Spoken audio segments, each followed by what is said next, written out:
Be a part of the best pro wrestling podcast today at patreon.com/Steve and Larson. Enjoy tons of bonus videos, including patron-only live shows, gameplay, and vintage 10 for the wins, access to podcast question threads, the Friendo Care Package, and so much more. Support Going In Raw today at patreon.com/Steve and Larson.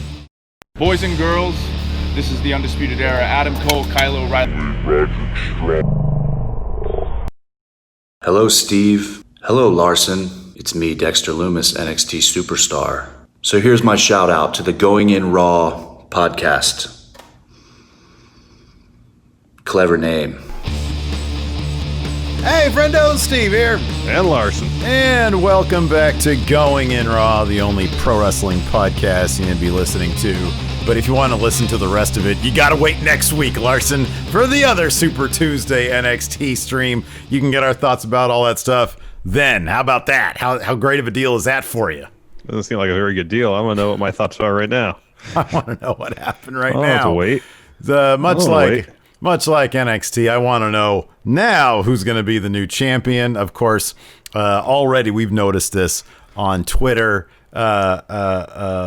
People, the controversial finish, shall we say? Oh man, the spoilers for this came out. I read about it this morning. I think the finish, and even then, people were not happy about it. Can I ask? I managed. You know me. I'm obsessively on Twitter. Yeah. I managed to escape them.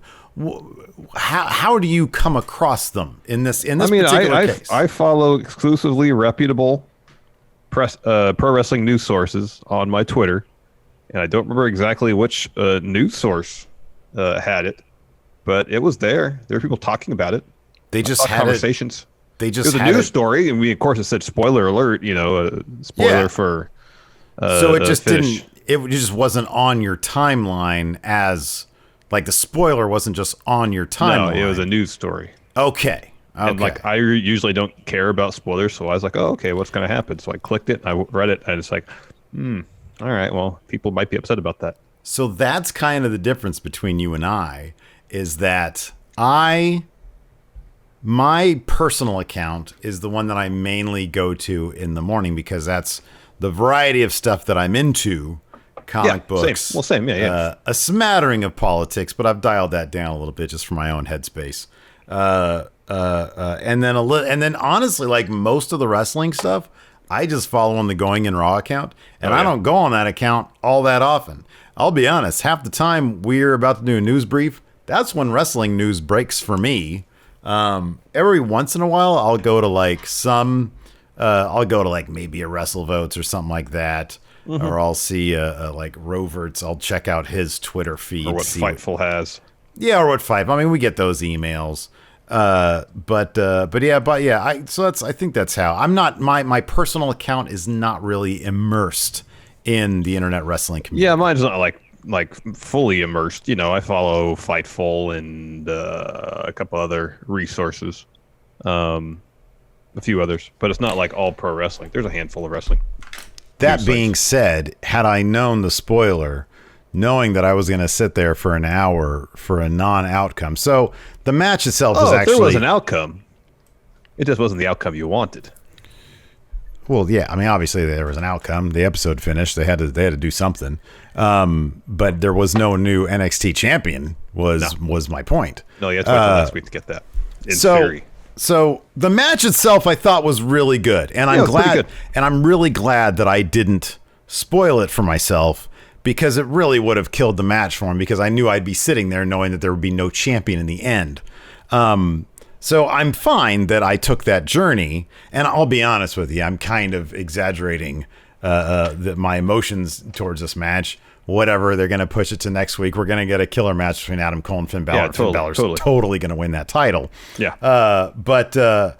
But yeah, I don't know. I do kind of question the decision making here, to be honest with you. Like, I don't mind that much, personally. But man, NXT, well, here's the thing. They're not really huge on unsatisfying endings, and you can kind of call this an unsatisfying ending. Yeah, you can, and especially when they have the night to themselves. AEW's on tomorrow. They're teasing a new champion, a title switch from vacant. By the way, I hope you do something, a new NXT champion declared or something, and have vacant with the title over his shoulder. I hope you do that for the thumbnail. But you got the night to yourself. Yeah. Put your best foot forward, make a really good impression. And I just kind of felt like across the board on not every match, but a lot of, I don't know, this whole episode of NXT just kind of felt, I mean, it was bad, it wasn't meh, but here's an opportunity for them to really showcase what they got. Didn't really feel like it was the best example of what NXT could offer. Like the opening street fight was fun enough. It was really silly. Oh, I like that a lot. I actually gave that 4 stars. I like that match. Let's see here. Let me send out the Steve notes. No, I actually kind of dug that match. I don't necessarily disagree with you, because it felt like, remember back when NXT was like an hour? They used to pack a lot more into it than they packed into the first hour of tonight's NXT. Yeah. They used to pack into an entire, package. So I don't disagree with you necessarily on that count. Here's something else that really chaps my hide. Okay. This Bronson Reed Timothy Thatcher match. Just let them have the match. What's Austin Theory going to provide to anything that's going to help elevate Bronson Reed? Bronson Reed is elevated by beating Timothy Thatcher. Getting into a program with Austin Theory and beating him doesn't do much for Bronson Reed. Oh, I kind of disagree with that. Austin Theory was on Raw. I mean, I'm not going to say he was a big deal. For a cup of coffee, man. Yeah. He was not really. Yeah, he was at he was like a tag title match at WrestleMania, but yeah, no, I think that helps Bronson. I'm fine with that. Timothy Thatcher is too big of a name for Bronson Reed just to beat him in a 12-minute match on NXT. Timothy Thatcher's a bit better than that. That's how you build it. That's how you build a Bronson Reed. The story was there for him to win that match. You need a build for that, like, to be a real match. You need like an actual, like, you want to build that up a little bit. Those are 2 good names, man. You don't they're good names. Timothy Thatcher's a good name. They've done a good job building him up. But this, yeah, I understand your point. But I don't know. He's like, Bronson Reed's in a match against Timothy Thatcher. Cool. Oh, Austin Theory interferes and costs the match. Now Bronson Reed. It feels like a step down for Bronson Reed in terms of the pecking order of NXT. Okay, I kind of disagree with that. I think that Bronson Reed could get a pretty decent win over Austin Theory. I mean, we both know he's going to freaking totally win that. Yeah, he's going to win, but it's like I'd just rather see Bronson Reed do the thing with Timothy Thatcher. Yeah, I think Bronson Reed would get more out of a thing with Timothy Thatcher than he would a thing with Austin Theory. Okay, that could still happen. But yeah, I mean, honestly, the recap portion of tonight is not going to be very long. I mean, I don't really want to go beat for that 1 hour long match. Let's see here. I just sent out Steve notes to Twitch and YouTube. Let me go ahead and get these out. Hey, can you real quick pull up? We haven't done this in a little while, dude. Would you be able to pull up the new patrons so we can give them some shout outs? I have a phone. I guess it's got the capability of doing that. So sure. That'd be pretty cool. Let's see here while I get these out. Yeah. So anyways, today, speaking of which, new patrons, Twitch subs, we're in the middle of September here on Twitch. So depending on what you sub to. Wow. When was the last time we did this? It's been a little while. I feel kind of bad about that. It's been a little while. I'm going to go back to an arbitrary date, August 23rd. Okay. So Brigham Jessen, Ronald Robertson, Maggie Munoz, Caleb Fish, Lance Hansford, Brandon Monroe. That name sounds familiar. Don't Look at Him, Ian Wilson, Eddie Brock's Venom, Brandon Hennessy, Xavier Gray, and Doug Porter. Thank you all. Brandon Hennessy is a great name. All right. So anyways, yeah, let's just hop right into this. I got my Steve notes up. They're out in the world, people. If you want them, they're there. Kicked off with Legado del Fantasma versus Breezango and Swerve Scott. I dug this match, man. I know you said it was goofy. Might have been a bit on the goofy side, but I liked it. There were people going through tables, getting smashed into garbage cans. Imperium showed up. They were there mad because Breezango took their titles off them. It was a 1-2 punch of the forklift spot and Imperium showing up. I was like, oh man, they're just throwing everything at this. They're just tossing everything at this. Yeah. And it was I goofy. like that forklift spot was great, man. That was awesome. I didn't know they just kept the forklift lying around at Full Sail. Kayfabe, come on, man. Give me a kayfabe reason for the forklift. How about you give me a kayfabe reason for the forklift if you like that spot so much? What have you been drinking tonight, man? I feel you're kind of spicy tonight, aren't you?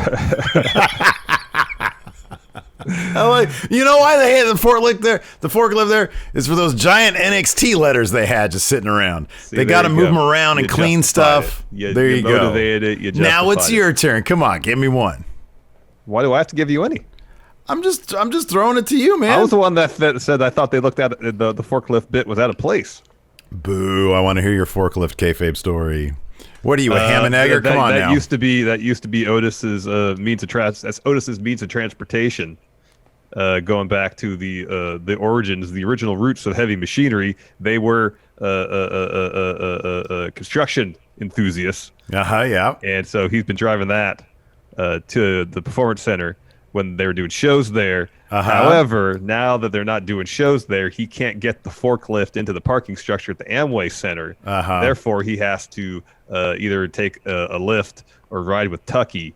And so he just happenstance meant he left his forklift at the PC or at Full Sail, where they're shooting stuff. Look at that. Yours is better than mine. Look at that. All right. So yeah, they come off that forklift, take out everybody. Then Fandango and what's his face, the other guy, Breeze. They go up to the top turnbuckles. They go off onto everybody. Pretty cool stuff. And then Swerve hits a driver onto Santos for the win. I thought that was a lot of fun, man. It was a fun match. I just thought it was goofy. That's it. I didn't think it was bad. Just thought it was goofy. Yeah. And goofy's fine sometimes. I don't like goofy sometimes. Goofy, like AEW's built their entire promotion on goofy. So that's the type of goofy I appreciate. Oh, you don't appreciate this goofy? The forklift was a bit much for me. Because all I could think of was like, why the hell do they have a forklift there? Yeah. They've never established forklift at Full Sail. That's funny because I just went with it, but you're totally right. Like, why would they have a forklift there? Yeah. I can only suspend my disbelief so much. No, all you need is one line. Oh, Otis parked it there. Well, one shot. Hey, there's a forklift in the background there. I got some bad news. We're not kayfabing the forklift. Candice LeRae versus Kacy Catanzaro was next. This is a pretty quick match, but it was pretty fun. I like Kacy Catanzaro. I'm glad she didn't quit that one time everybody thought she was quitting, man. Yeah, same. Oh, you skipped over the Tegan Knox video package, where she talks about meeting Candice LeRae, how they were friends, became friends, and then she said they became family, and said she's trying to do her best to see the best in Candice still. It's getting hard, but she's willing to do whatever it takes to reconcile. She needs to fix this beef between Candice and herself. I only mention that because it plays into Candice's promo after this match. She said, try the wine. They're going to have some wine over this. At dinner. And it's on Candice. Yeah, it's on Candice. So then they had a match. Of course, Candice ends up winning. She has that fantastic stomp thing, man. You know what I liked about it? She hasn't done it because Vic's only been there for a couple weeks. So Vic thought that it was like just a submission. Because, I mean, she had her up like that. And then he was like, oh, my gosh, she hasn't had submission. And then Wade Barrett says, that's no submission. Right as she does the stomp to it. Oh, that's great. That's no moon. That's a space station. That's a space station. There's no space stations out here. That's large. No submission. Gunk. That's a finisher. So anyways, Candice gets on the mic afterwards. Dude, they need to tell the Performance Center crowd to tone it down just a little bit. I don't know if it's Booge or who else just like constantly trying to interrupt and get themselves over. They're worse than real wrestling fans. Anyways, Candice invites Kacy Catanzaro to her house. Hopefully we get to see that great... No, Tegan. Who did I say? Kacy. Oh, yeah, no, she's dead. She just killed her off. Yeah, I don't think in the middle of the ring. Kacy over for anything. She invited, that's in my Steve notes, by the way. Sorry, people. She invited Tegan to her house for some wine and maybe to genuflect over that Michael Hayes photo. Yeah, could be. Could be. Have we got an explanation why the Gargano family have a framed picture of Michael P.S. Hayes? Dude, on that one, I hope you could suspend your disbelief because that's obvious. Like, I've got a picture of Michael Hayes over there in my house. It's framed. Yeah. Yeah. Why wouldn't you have one? That's weird. I don't. Really? Yeah, but you don't have much going on in your house. Like you said, the wifey likes it sparse. Well, it's minimalist, yeah. It is hilarious, like when you look at our windows side by side, and how like you just have a stack of guitars in your and nothing else, and then here it's just stuff. Like there's a couple pictures over there. There's a couple pictures of like some artwork above our bed. There's a mirror over here. What kind of artwork is it? I don't think I've ever actually been in your bedroom. Stuff my wife did. You got that like a back patio that you got the sliding glass door out of your bedroom, don't you? Well, it's not a sliding glass door. It's just a door. Oh, it's just that? We don't have any sliding glass doors. It's just doors. It's French doors. For some reason I thought you had a... Oh, okay. But like my wife's not even crazy about the pile of guitars back there. She wants some sort of... You ever hear like anybody ever knock on that door right there? Freak you out? Yeah. No. I mean, the kids have when they're playing out there, but that's about it. Well, yeah. Like middle of the night, you're not freaked out somebody's going to storm in there? No. That's good. It bolted. Yeah. As you can see right here. All right, that's good. I'm afraid one day somebody's gonna like a retribution guy's gonna come through there and like kidnap you.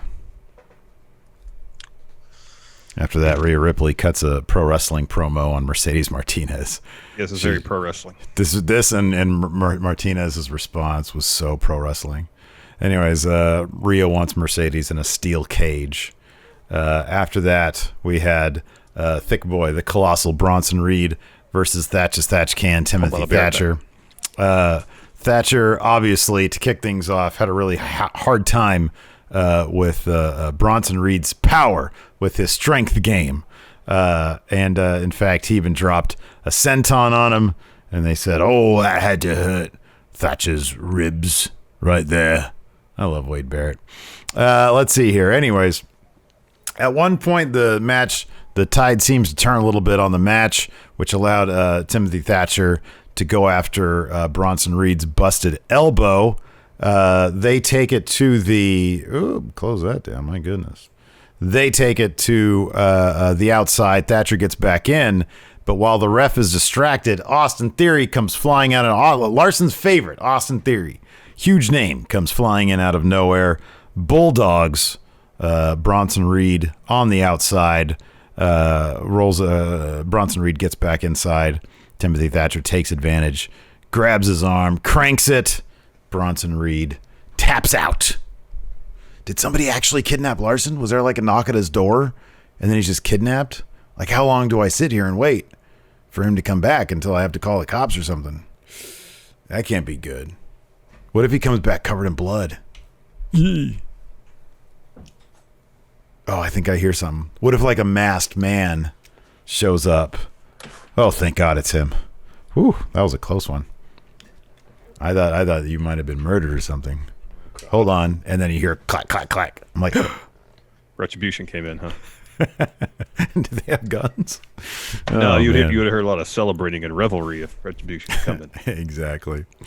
So after Bronson Reed versus Timothy Thatcher, we had Mercedes Martinez cutting that aforementioned response pro wrestling promo on Rhea. Yeah. She accepts the cage match. That should be a good one, dude. That should be good. That should be good. And then we got our main event, which actually started like a quarter before the hour with all the introductions and such. So more than half the episode was this Iron Man match. 4 men, 60 minutes. It was good. There were some good storytelling beats. Although all the damage that Adam Cole took to his arm the first half of the match, or the first third of the match, didn't really come into play at the end. I mean, if you watch this match, don't know the finish, like the story of the match is like, oh, Finn's totally winning this. He was the most aggressive competitor. You know what, dude? I kind of think that. So for me, when I was watching it play out, I saw Finn, but Ciampa, even though he went down like 3-0 or whatever, 1-1-1-0, he was really aggressive, maybe almost too much. And like Adam Cole, the first half especially, was getting the shit kicked out of him. He totally was. And then towards the finish, when Ciampa throws Finn, he does the goofy thing where he throws him and Finn just like runs. Oh yeah, into the light truss. Yeah. And then he does the same thing to Cole. He just runs. Well, he runs like 2 steps and then trips. Yeah. And so he like sends them back, and I was like, oh, Gargano's gonna steal this now. because Ciampa's going to get in there. Gargano's going to have, he's going to sort of come to, and then he's going to like steal it. Well, that didn't end up happening. Well, what happened? I mean, there wasn't even a fall until the 34-minute, 25-second mark where Balor hit. He hit coup de grace on Adam Cole. Mm-hmm. The second one was Ciampa hits a draping DDT on Finn, and then a fairy tale ending. But Gargano runs in, throws him off, gets the cover like a minute after that. No, 2 minutes. I'm sorry. No, that wasn't until 26:32. That was like 8 minutes later, huh? Yeah. After that, let's see here. Cole hits a last shot on Ciampa. He only gets 2, goes for another, but Ciampa counters that. Cole hits this Panama Sunrise on Johnny Gargano to get on the board. Yeah, he gets that fall at 24:35. 1-1-1-1. Yeah, and then Cole then eats a fairy tale ending from Ciampa, so then it's tied at 1. There was a great bit between Cole and Balor where Adam Cole throws up a 2-sweet. Finn accepts, and Adam Cole's like, hey, let's work together. Finn's like, yeah, cool. Knocks him out of the ring. Tope on him and Gargano. Takes out Ciampa. Goes over, it was great. Like, in terms of, I understand your point about Ciampa. He was the aggressor, too. The aggressor of this match. The one who, I didn't time it, but I felt like who had the most amount of minutes with the upper hand was Finn Balor. This felt like Finn Balor's match to win. Watching it, Yeah. What's funny about that 2-sweet? Obviously, I marked out big time.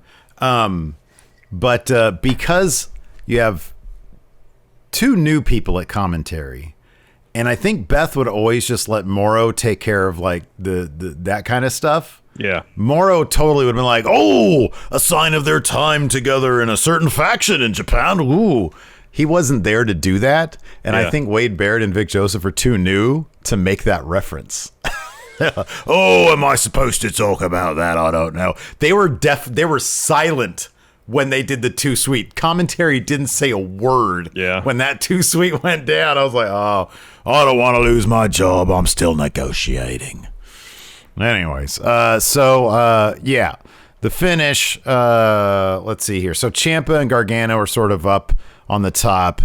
Ciampa hits the air raid crash from the top. Finn runs up there, hits the coup de grace on Ciampa because Gargano's already out from the air raid crash. He gets the pin with 12 seconds left, and they're counting down. And this fool is on his knees, like, "Oh, I just did it!" And he's like in perfect position for last shot, which is what Adam Cole hits with, and the timing on it was perfect because when he hit it, Finn was dead weight, and he's like trying to pull him over, and I think he probably had to say turn over because he finally got it, and Drake was able to count like the quickest 3 super fast to get it before the 1 or before the 0 anyways. And the time expires is essentially Drake finishes the pinfall. He calls for the bell. So you got Finn and Cole arguing with each other. I'm champion. No, I'm champion. No, I'm champion.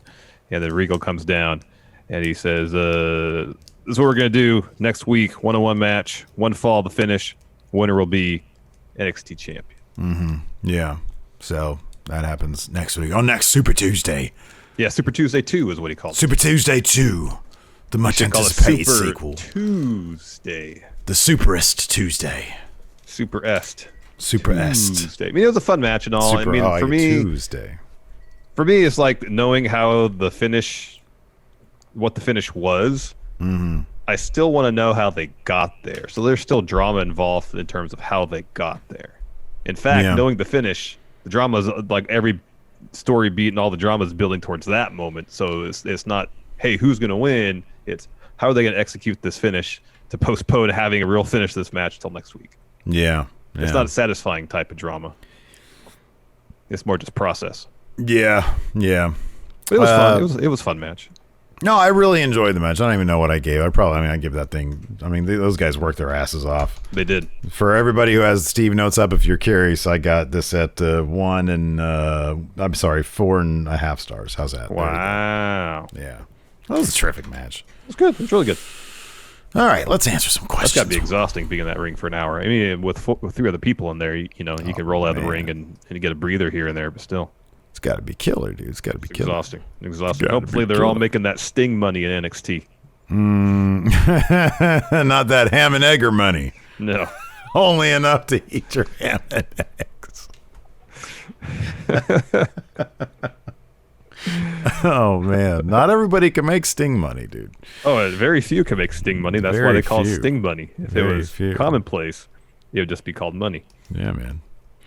Let's see here. Sorry, go ahead.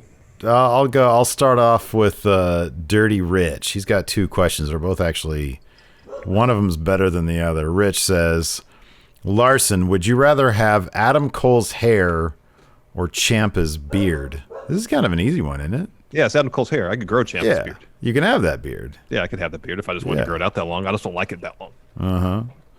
And then he also asks both of us, I guess, would you trust Cole enough? Number one, you can just stop there. The answer is yes. Mm-hmm. Yes, I would trust Adam Cole with anything, with my child, with making a sandwich for me, with and as Rich asks here, with taking a Panama Sunrise.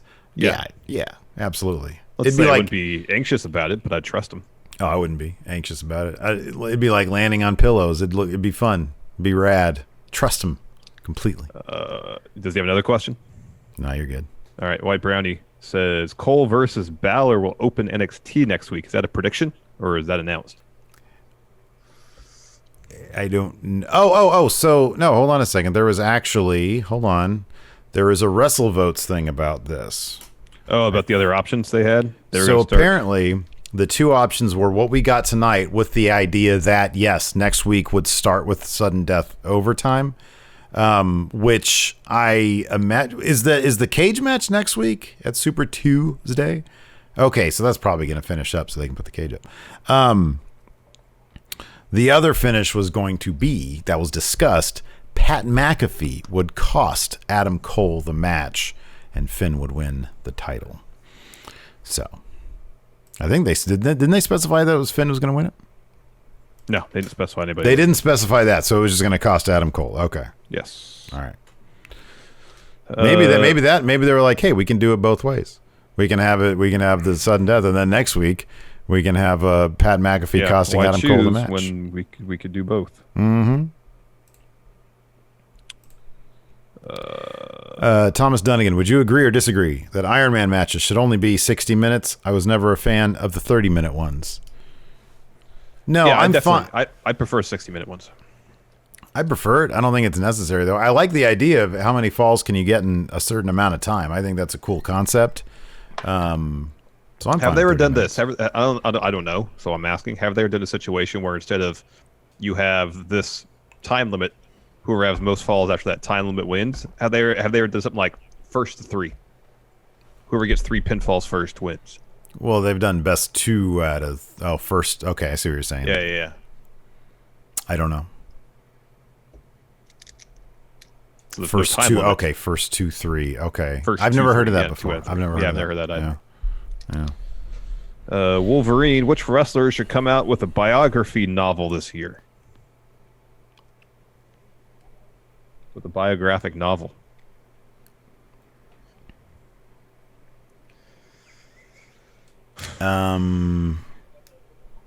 Has DDP ever done like an autobiography about like his life and stuff? Not that I'm aware of. That would be interesting. That would be cool. I'd check that one out.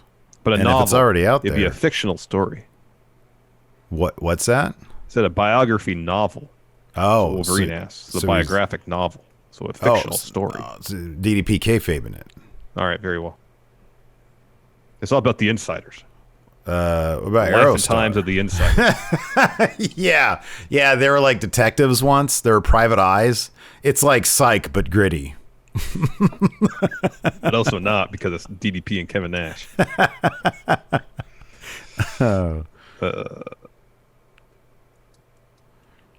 G-Man here on Twitch says, what's the best type of match that rarely gets used anymore? He says the I Quit match. When's the last time we had an I Quit match? It's been a while. It's Beat the Clock Challenge. I know we did. It wasn't that long ago that we saw it, but they just did one. They don't use it often enough. When's the last time they did a chairs match? First Blood. I want to see more First Blood matches. That's what they don't let them bleed anymore, though. I know. That sucks. I want to see them bleed. Is that grim? Jorge D. Who would you have be Damian Priest's first feud? I would make it Cameron Grimes. Cameron Grimes. So continue the previous storyline. Yeah, that'd be fine. Although I think it should be Cameron Grimes wouldn't win. Austin Theory once he gets past Bronson Reed with a decisive victory over the Colossal. Let's see here. Wait a second. Did Thatch and Damian? Yeah, Thatch and Damian Priest never did their thing, did they?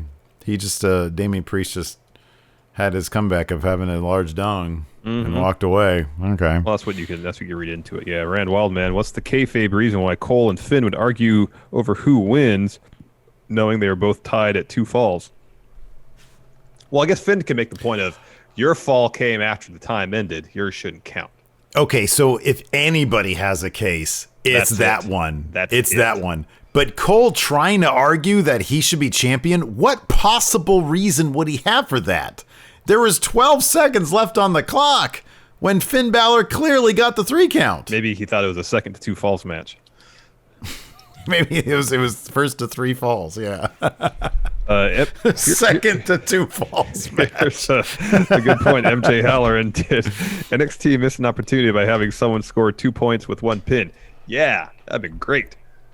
2 points with 1 pin. Oh, yeah, that'd have been awesome. Yeah, have Finn hit 1916 off the top and a coup de grace at the same time on somebody and pin them both. That's good. I like it. Or like, can you do a coup de grace with like 1 foot on each chest? Ryan's Rubik's Cube. What's y'all's favorite Iron Man match you could think of? Ryan's is Brock versus Kurt Angle. I can tell you my least favorite, that Dolph Seth Rollins won for the Intercontinental title. That was crap. No, the crowd killed that match. There's been 2 times that I can really think of. Like, I don't care about beach balls. I don't care about that. When that crowd dumped all over the Universal title during Seth versus Finn, and when the crowd would boo when the clock would go away, because they kept on counting with the clock whenever it came to like 10 to the next minute, 10 seconds to the next minute. Idiots. Just idiots. But that shook Seth and Dolph so much. It did. I know. Then they took it off and the crowd booed. There's 2 guys killing themselves in the ring and the crowd booed for the stupid clock. Idiots. Yeah. Oh, yeah, but no, my favorite's Bayley versus Sasha. Yes, 30-minute Iron Man match. Yeah, that was great. The rematch to their classic in Brooklyn. Dang MQ, have you seen the video of Triple H on Twitter of the NXT UK set? Yeah, that looks great. Are they going to have people there? Are they allowed to have people in the UK yet? That I don't know. I don't know about that, but the set looks great. Is everybody going to pack onto those subways down there? That's one thing about those subways. You're living inside other people's freaking mouths, dude. You're there, and it's just hot, steamy breath in your sinuses. All right, here, let's get back to a conversation we had earlier. Hugh Longheavy asked, how did nobody notice a forklift drive up to the ring? Those things aren't quiet. Was it there before? No. Wait, it wasn't there at the beginning of the match? No. I think I wouldn't have noticed it. Jesus Christ, how did that thing get? What was the deal with that one? It's teleported. Bamf. Okay, somebody has to have an explanation for that one. Somebody in chat has to have there's got to be an explanation for that. That's weird. I just thought it was there at the beginning of the match. I'll be honest with you. But why would it be there at the beginning of the match? What's the motivation for that? At least it's there. I don't know, to move heavy stuff. That's what the forklifts are for. Yeah, well, that'd be explain why it's in the building, but why next to the ring? Because when they cut to it, they are raising the platform up. Oh, okay, so Jorge says Wade Barrett mentioned on commentary that Fandango drove it in. I think he means drove it in, but I like drove it in. Yeah, but someone would have heard that. Those things aren't quiet. Yeah, no, that's fine. But if Fandango did it, then that's fine, because he was doing it to do a big spot. I'm okay with that. Yeah, Moonpie says maybe it's electric, dude. They have electric forklifts? Yeah, we saw one tonight. Moses Supposes asks, using wrestlers throughout all of NXT history, so going back 250 years, Larson, what is your dream fatal 4-way match? Owens, Cole, Nakamura, Neville. Do you get to have Neville as Pac today, or Neville back then when he didn't really have a personality? 205 Live Neville. All right, here's mine. Owens, Cole, Nakamura, Asuka. That's good. Yeah. And Damian Priest. Sami Zayn in there instead of Nakamura, though. Ooh, wow, look at this. Joe, Cole, Nakamura, Owens. These are all great. I mean, they're all permutations of Joe, Owens, Nakamura, Owens, Balor, Cole. That's all those guys. Owens, Cole, Seth, Sami Zayn. Hip Hop Hippo says, Dylan, Dylan, Dylan, Dylan. Because he's been on fire. Let's see here. So Alex Foster says, given that Santos kidnaps people, how would you guys recruit wrestlers into your faction? I'd say, hey, do you want to do an intro for our podcast? And they'd be like, okay, yeah, cool. And then they see, oh, you guys are modestly successful. Modestly. Let's be friends. Let's be friends. I would wait for them to approach me at a small indie show and introduce themselves and tell me that they were in NXT. That's what happened with Cal Jack, and now we're best friends. Mm-hmm. So, yeah. I'm just trying to do something. Since Randall Orton is willing to make new stars, which 3 NXT wrestlers would you like to see Randy put over? Hopefully WWE has a 5-month plan with said wrestlers. Austin Theory, Kona Reeves. This is my worst list. And give me another worst. Oh, man. Could you imagine Orton putting over Rick Booge?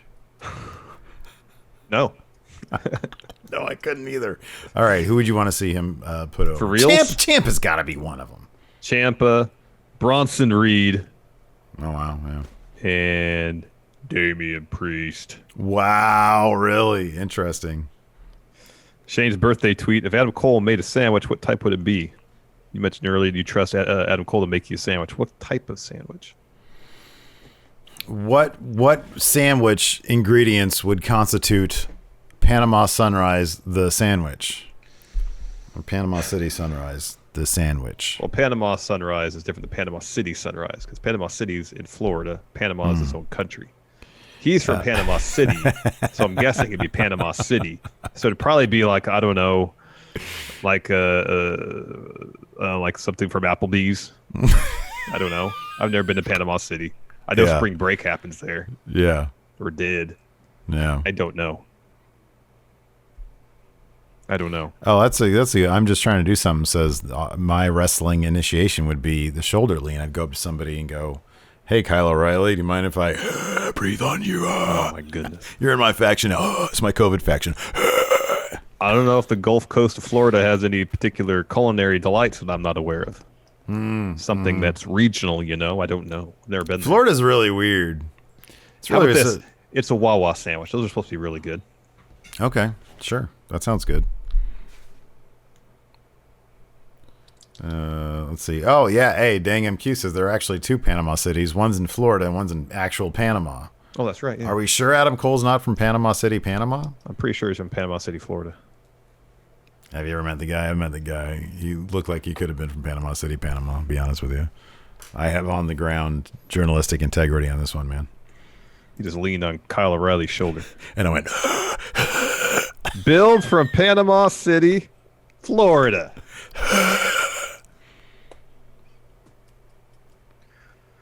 Dan Daniels III. I'd like Santos Escobar and Kyle O'Reilly to feud over the cruiserweight belt. You can mix in the tag titles with Legado del Fantasma, the champs, and Fish and Strong as challengers.